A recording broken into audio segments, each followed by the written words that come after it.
When Emily announced her pregnancy at her husband's birthday party, she expected hugs, happy tears, and maybe one unforgettable family photo under the backyard string lights. What she did not expect was a plate of food meant to destroy her.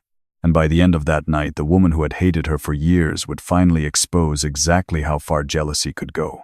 Emily Parker had been married to her husband Daniel for 7 years.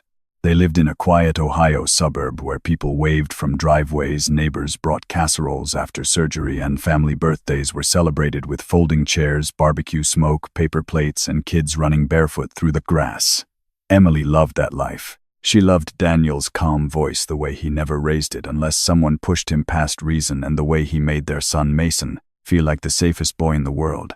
But there was one person who had always made Emily feel like an outsider in her own marriage. Daniel's younger sister, Lauren. At first, Emily tried to like her. Lauren was pretty charming when she wanted to be and deeply attached to her family. Emily told herself it was normal for a sister to feel protective of her brother. She brought Lauren coffee when they met, included her in plans, asked about her job, and tried to laugh off the cold little comments. But over time, Emily realized Lauren was not protective. She was possessive. Before Emily came along, Daniel had briefly dated one of Lauren's close friends. It had happened years earlier, when everyone was young and unsure of what they wanted. Daniel had moved on. His ex had moved on. But Lauren never seemed to let go of the idea that her brother should have married someone she personally approved of. Whenever the family gathered for dinner, Lauren found a reason to mention that old girlfriend. She talked about her promotion, her new house, her vacation photos, always glancing at Daniel as if she were reminding him of a better option. Daniel noticed it too. More than once, he told Lauren to stop bringing up his past relationships in front of his wife. Lauren would act wounded, then accuse Emily of being insecure. If Emily posted a picture online and a male coworker commented something harmless, Lauren would warn Daniel that his wife liked attention. If Emily wore a nice dress to a family event, Lauren would suggest it was too much. If Emily stayed quiet, Lauren called her cold. If Emily defended herself, Lauren called her dramatic. The worst part was how Lauren always made herself the victim. She cried to her parents, Robert and Linda, claiming Emily was trying to separate Daniel from his family. She told relatives that Daniel had changed after marriage. She said Emily did not understand how close she and Daniel had always been. But Daniel knew better. He never allowed Lauren to insult his wife without answering, and that only made Lauren angrier. When Daniel proposed, the family gathered at a local Italian restaurant to celebrate. Linda cried the moment she saw the ring. Robert hugged Daniel so hard he nearly knocked over a water glass. Emily's parents were overjoyed. Everyone at the table smiled except Lauren. She sat stiffly, barely touching her food. Then, before dessert arrived, she stood up and walked out. That night, Daniel received a long message from her. Lauren said he had humiliated her by announcing the engagement in front of everyone instead of telling her first. She said she had always been the most important woman in his life and deserved respect. A few minutes later, Emily received a message too. Lauren warned her to treat Daniel properly and reminded her that family came before marriage. Emily read the message twice, felt her hands go cold, and chose not to answer.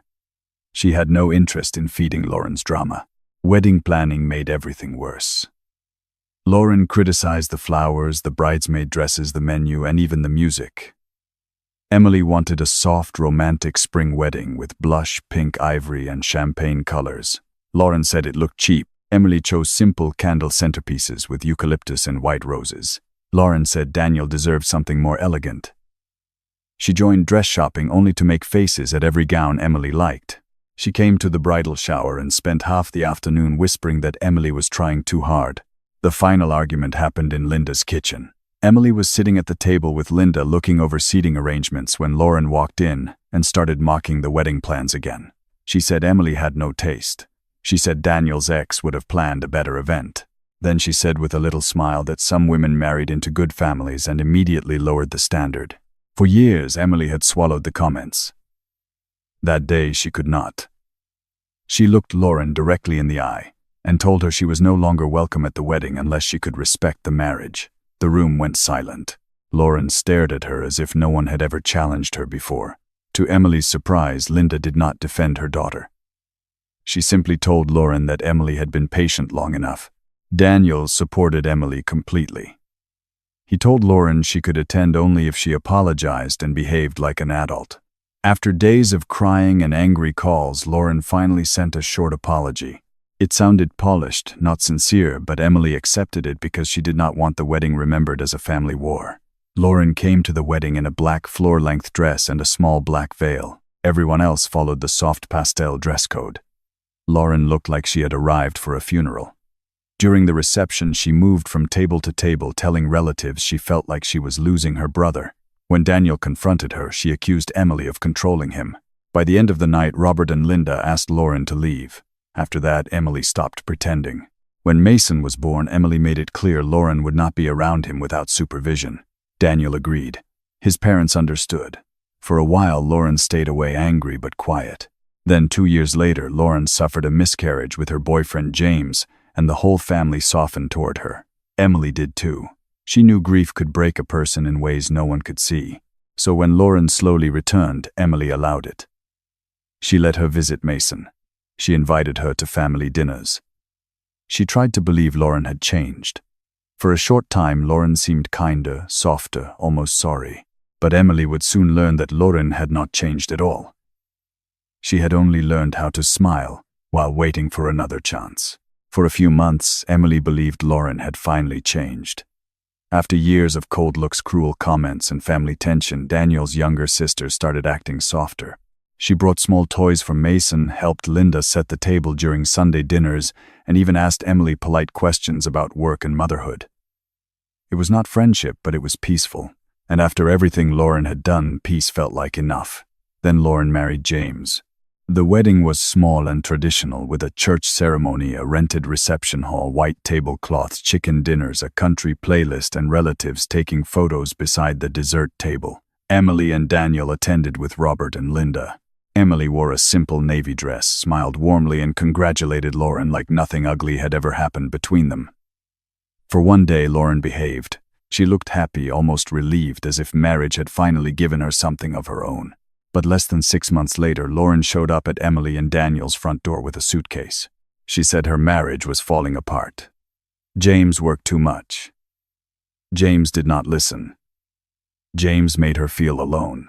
Daniel let her stay in the guest room for a few days because she was his sister and because no matter how angry he was, he could not leave her crying on the porch. Emily tried to be kind too. She gave Lauren clean sheets, extra towels, and space to breathe. She reminded herself that pain could make people difficult and maybe Lauren truly needed help. That kindness did not last long. Within days, Lauren's old habits returned. She spent hours complaining about James, blaming him for every problem in their marriage. They had been trying to have a baby, and Lauren insisted the struggle was entirely his fault. James was selfish. James was weak. James did not understand what she needed. According to Lauren, everyone else always failed her, and she was always the one suffering. Then she began watching Emily again. Every morning, Emily went to the gym before work. Sometimes she packed her office clothes in a garment bag so she could shower and change there instead of driving back home. It was practical and ordinary, but Lauren treated it like evidence. She asked why Emily needed extra clothes.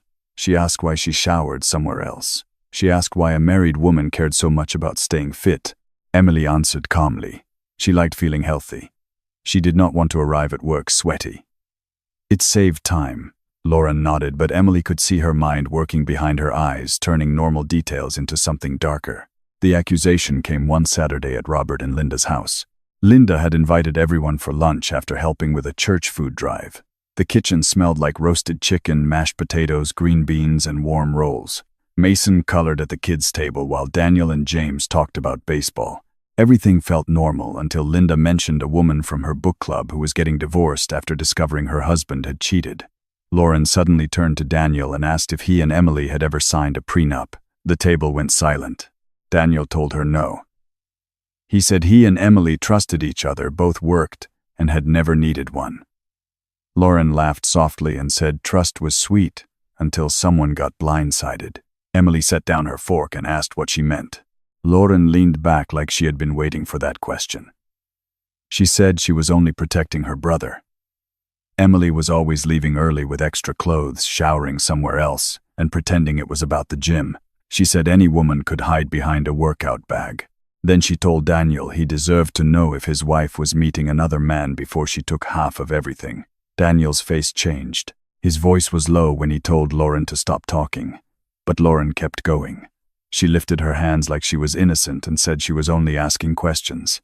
Then she glanced toward Mason and made a cruel joke about whether Daniel was even sure the boy was his, since Mason looked more like Emily's side of the family. That was when Daniel stood up so fast his chair scraped across the floor. He told Lauren she had spent years poisoning every room she entered because she could not stand seeing anyone else loved. He told her she had no right to speak about his wife, his marriage, or his son. His voice shook as he said pain did not give her permission to destroy other people. Lauren burst into tears and looked around for support. No one moved. Linda covered her mouth. Robert stared at Lauren with quiet disappointment. James sat frozen beside his wife, looking embarrassed and exhausted. Daniel told Lauren to leave his family alone until she learned the difference between love and control. After that lunch, Emily and Daniel cut contact again. Robert and Linda agreed Lauren had gone too far. James apologized quietly before leaving, and Emily noticed something painful in his eyes. He looked like a man beginning to understand that Lauren's stories about being misunderstood were not the whole truth. For almost a year, life became peaceful. Emily focused on Mason work and her marriage. Daniel seemed lighter. Family dinners were quieter. Holidays felt normal again. Then, 2 months before Daniel's birthday, Emily found out she was pregnant. She and Daniel were shocked, happy, and nervous in the sweetest way. They decided to announce it at Daniel's backyard birthday party surrounded by close family and friends. They thought the day would bring joy. They had no idea Lauren had already heard about the party. And they had no idea she was coming back with a smile. Daniel's birthday party was supposed to be simple, warm, and happy. Robert and Linda hosted it in their backyard on a clear Saturday afternoon, the kind of early summer day when the grass smelled freshly cut and the neighborhood sounded alive with lawnmowers, kids shouting, and dogs barking behind fences. Linda hung string lights across the patio even though the sun would not set for hours. Robert set up folding tables under a white canopy. There were coolers full of soda, a grill smoking near the fence, and trays of food lined up along the outdoor counter. Emily tried to relax, but her hands kept drifting to her stomach. Only Daniel knew why. 2 months earlier, Emily had taken a pregnancy test in the upstairs bathroom, while Mason was watching cartoons downstairs. She had not expected it to be positive. They had not been trying seriously, and life already felt full with work, school drop-off, soccer practice, and family routines. But when the second line appeared, Emily sat on the edge of the bathtub and cried quietly into her hands. Daniel found her there a few minutes later. When she showed him the test, his face shifted from confusion to shock, then to a kind of joy so gentle it made her cry harder. Since then, they had kept the news private. They wanted to wait until the first doctor appointment confirmed everything looked healthy. Now on Daniel's birthday, surrounded by the people who loved them most, they were ready. At first, everything went beautifully. Mason ran around with his cousins wearing a paper party hat that kept slipping over one eye.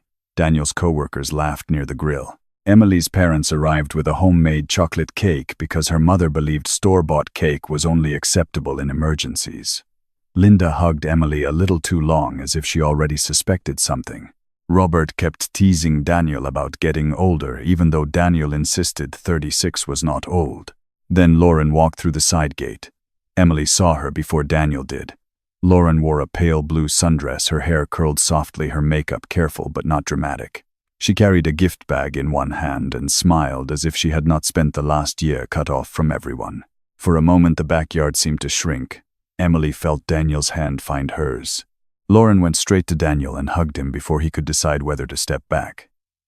She told him she missed him. She said she had been thinking a lot about their last conversation. Then she looked at Emily and said she was sorry. She claimed therapy had helped her understand how unfair she had been, how much pain she had caused, and how badly she wanted to become a better person. Emily did not fully believe her. But they were standing in the middle of a family birthday party, and Emily had no desire to create a scene. She nodded politely and said she appreciated the apology. Daniel stayed cautious, but he did not ask Lauren to leave. Robert and Linda quietly pulled Emily aside and told her that if Lauren made her uncomfortable, they would handle it immediately. Emily thanked them and said she was fine. For the next hour, Lauren behaved perfectly. That almost made it worse. She laughed with relatives, helped carry plates, complimented Linda's patio decorations, and even crouched down to ask Mason about soccer. She seemed cheerful, almost too cheerful. Emily noticed how Lauren's eyes kept drifting toward her whenever someone praised Daniel and Emily as a couple. Still, Emily told herself not to look for trouble where there might not be any. Maybe therapy had helped. Maybe time had softened her. Maybe Lauren really did want to repair what she had broken. When it was time for cake, everyone gathered near the patio. Daniel stood beside Emily, one arm around her waist, while Mason leaned against his leg. Linda lit the candles and everyone sang loudly and badly, exactly the way family birthday songs were supposed to sound. Daniel laughed, blew out the candles, and thanked everyone for coming. Then he looked at Emily. She nodded. Daniel cleared his throat and said he had one more birthday gift, but it was not really for him. The backyard quieted. Emily felt every face turn toward them. Daniel smiled, his voice thick with emotion, and said Mason was going to be a big brother. For 1 second, no one moved. Then the yard exploded. Emily's mother cried first. Linda covered her mouth and rushed forward. Robert shouted congratulations and pulled Daniel into a hug. Mason looked confused until Daniel bent down and explained it again. Then Mason jumped up and down, yelling that he was going to be the best big brother ever. Friends clapped. Cousins cheered. Someone asked if they knew the gender. Someone else asked when the baby was due. Emily laughed through tears, overwhelmed by the warmth surrounding her. Across the patio, Lauren stood completely still. Her smile was gone.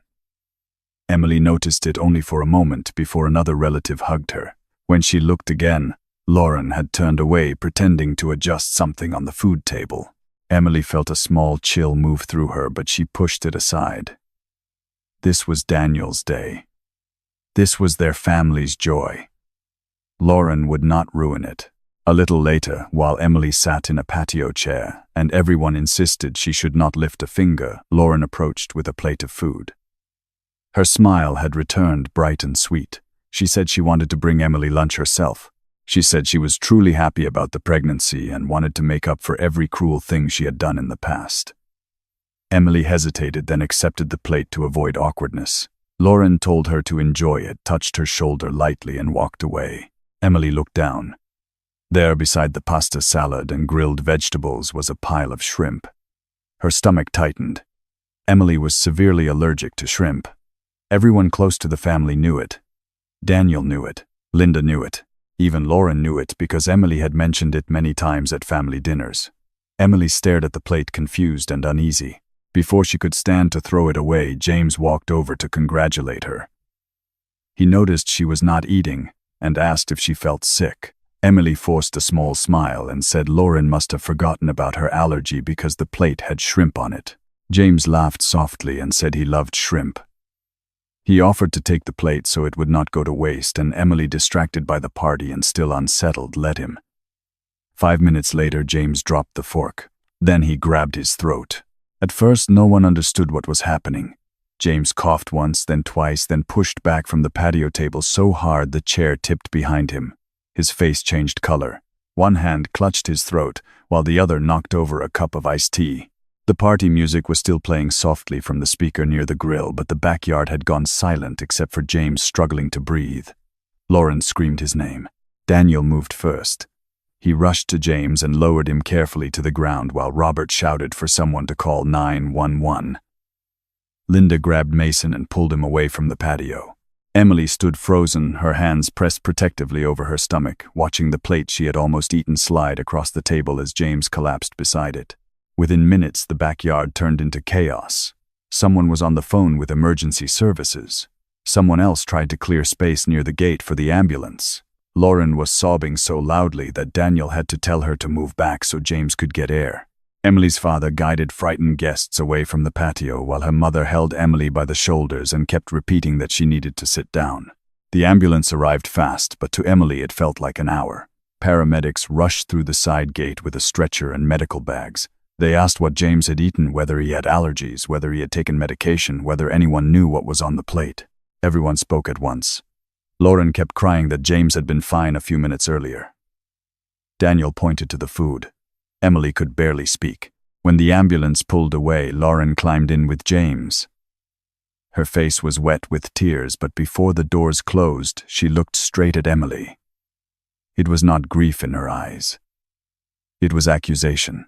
The party ended instantly. Guests left in small shaken groups. The cake sat half-cut on the patio table. The balloons swayed in the warm wind, like nothing had happened. Mason kept asking why Uncle James had gone in the ambulance, and Daniel gently told him that James was sick and the doctors were helping him.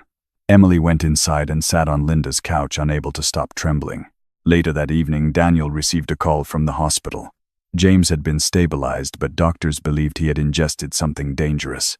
The word poison was not spoken at first, but everyone understood what it meant when hospital staff said the police had been notified and the leftover food needed to be preserved. Emily felt the room tilt. She remembered Lauren walking toward her with that plate. She remembered the sweet smile, the apology, the hand on her shoulder. She remembered the shrimp, the one food everyone knew she could not eat. She had thought Lauren was careless, maybe even cruel in a petty way. But now James was in a hospital bed because he had eaten the food meant for her. The realization hit so hard she nearly threw up. Daniel noticed her face and asked what was wrong. Emily tried to answer, but her throat closed. Robert and Linda were sitting across from her, pale and silent.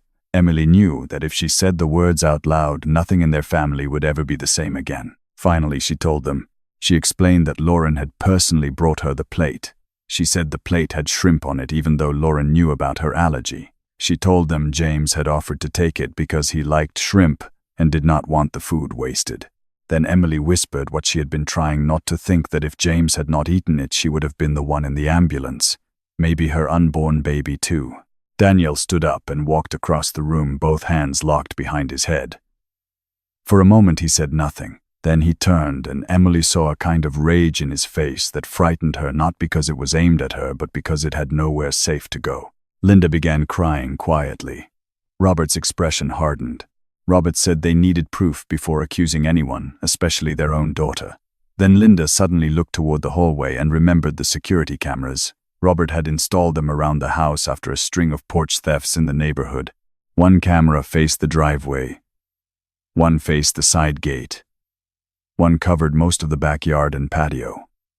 Daniel opened the camera app on Robert's tablet. They watched the footage together. There was Lauren entering through the side gate, smiling with her gift bag. There was the pregnancy announcement, the hugs, the cheering, and Lauren standing apart near the food table. The camera had no sound, but the picture was clear enough. After the announcement, Lauren stayed by the counter longer than anyone else. She looked around, then leaned slightly over one dish and moved her hand near Emily's plate. Emily stopped breathing. A few minutes later, the footage showed Lauren carrying that same plate across the patio and handing it to Emily. It showed Emily holding it, looking down, then James walking over. It showed James taking the plate from her. And then minutes later, it showed him collapsing. No one spoke. The evidence did not explain everything, but it explained enough. Robert called the police. When officers arrived, Emily told them the full story. She told them about the years of jealousy, the accusations, the comment about Mason, the sudden apology, and the plate Lauren had delivered. Daniel gave them the security footage. Linda cried through most of the conversation, torn between horror and the terrible knowledge that her daughter may have tried to harm her pregnant daughter-in-law. The officers took the leftover food, the plate, and copies of the video. They said they would also speak to the hospital and to James when he was strong enough. That night, Emily and Daniel did not go home alone. Robert and Linda came with them too, shaken to stay in the house where everything had happened. Mason slept between his grandparents in the guest room. Daniel stayed awake beside Emily, one hand resting on her stomach, his eyes fixed on the dark bedroom ceiling. Emily did not sleep either. Every time she closed her eyes, she saw Lauren smile. And she heard James choking on the plate that had been meant for her. The next morning, Emily woke up feeling as if the world had changed while she was still inside it. The house was quiet but not peaceful. Daniel had slept only a little. Robert and Linda were still in the guest room with Mason, and Emily could hear Linda crying softly behind the closed door before sunrise. No one knew what to say. No one wanted to believe Lauren was capable of poisoning a plate of food meant for a pregnant woman. But the security footage had already shown enough to make denial impossible. By noon, the police had spoken to the hospital, reviewed the footage, and taken statements from everyone who had been close to the food table. James was awake, weak, and frightened, but alive. Doctors said he had been lucky. If he had eaten more, or if help had arrived later, the outcome could have been far worse. When Daniel visited him at the hospital, he told James the truth as gently as he could. The plate had originally been Emily's. Lauren had handed it to her. James had only eaten it by accident. James did not speak for a long time. Then he covered his face with both hands. He had defended Lauren for years. He had believed her when she said Emily was the problem. He had listened to her cry about being misunderstood, excluded, and mistreated by her own family. But lying in a hospital bed with poison still being flushed from his body, James finally saw the woman he had married clearly. Lauren had not only tried to hurt Emily, she had nearly killed him. The police arrested Lauren 2 days later. At first she cried and denied everything. She said everyone was twisting the story against her. She said Emily had always wanted to turn Daniel's family against her. But once investigators showed her the camera footage and explained that the food had tested positive for a toxic substance, Lauren's story began to fall apart. She admitted she had tampered with the plate but insisted she had not meant to kill anyone. She said she only wanted Emily to get sick enough to miss the rest of the party. She said Emily had ruined her moment. That was when the deeper truth came out. Lauren was pregnant too. She had planned to announce her pregnancy at Daniel's birthday party, believing the family would gather around her, forgive her, and finally give her the attention she felt she deserved. But when Daniel and Emily announced their baby first, Lauren felt robbed. In her mind, Emily had stolen the spotlight again. She told police that after everything she had suffered, after her miscarriage, after her failing marriage, she deserved one happy moment that belonged only to her. Instead of walking away, she went to the food table. She chose Emily's plate. She added something dangerous. Then she smiled and carried it across the yard. Lauren's confession broke Linda in a way Emily had never seen before. Linda loved her daughter, but love could not erase what Lauren had done. Robert was quieter, harder. He told Lauren through her attorney that they would not pay her bail, would not pressure James to forgive her, and would not protect her from the consequences anymore. For years they had softened the edges of her behavior. This time someone had almost died. James filed for divorce before the court case even began. He also agreed to press charges. Lauren begged him not to. She called him cruel. She said he was abandoning his pregnant wife. She said their baby needed a father who would protect the family. But James was finished being manipulated. He told Daniel later that the hardest part was not the divorce. The hardest part was accepting that he had been sleeping beside someone who could smile at a family party while planning to harm another person. Emily struggled in the months that followed. The baby was healthy and her doctor watched her closely. But Emily's mind did not heal as quickly as her body remained safe. She stopped eating food she had not prepared herself. She checked plates twice. She avoided potlucks, restaurants, and even family leftovers. Daniel never mocked her fear. He simply stood beside her, cooked with her, and reminded her that healing did not have to happen on anyone else's schedule. Mason knew only that Aunt Lauren had done something very wrong and would not be around them anymore. Emily and Daniel decided that when he was older, they would tell him the truth in a way he could understand. For now, they protected his childhood as much as they could. In court, Lauren pleaded for mercy. She cried about jealousy, grief, pregnancy, hormones, and years of feeling replaced by Emily. She said she had never meant for James to eat the food. She even tried to blame Emily for giving him the plate. The judge was not moved. Lauren had made a choice, and that choice had nearly destroyed multiple lives. She was sentenced to prison, and for the first time in years, the Parker family stopped organizing itself around her emotions.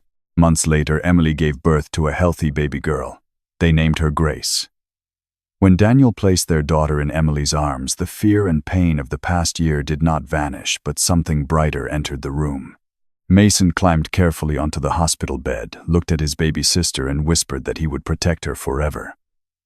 Emily cried then, not because she was afraid, but because she finally felt the future opening again. James remained part of their lives. He came to family cookouts, visited Mason, and one day held baby Grace with tears in his eyes. Emily apologized to him more than once for letting him take the plate. Each time James told her the same thing. It was not her fault. It had never been her fault. Lauren had wanted to prove that Emily did not belong in the family. Instead, she proved exactly who did. And in the end, the family Lauren tried to destroy became stronger without her.